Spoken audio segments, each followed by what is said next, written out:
So hey everyone, welcome back to another quick and very interesting tutorial, where in this quick tutorial I'm going to show you how you can set Google Maps as the default map on your iPhone.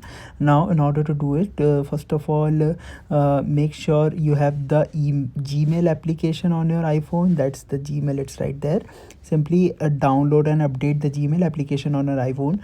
Now simply open the Gmail app and make sure you have Google Maps downloaded on your iPhone. Now simply open the Google Gmail, and here click on the three lines on the left top corner. Once you do that, here you will see this option. When you scroll down, click on settings. In the settings, you need to scroll down until you see this option of default apps. Click on default apps, and in the map section turn this option off and hit on Google Maps, and now you have changed the default app to Google Maps instead of Apple Maps. Alright, so that's it for this tutorial. I hope this video will be helpful for you. Make sure to hit the like button and subscribe button for more such helpful and interesting tutorials. See you in the next one. Take care.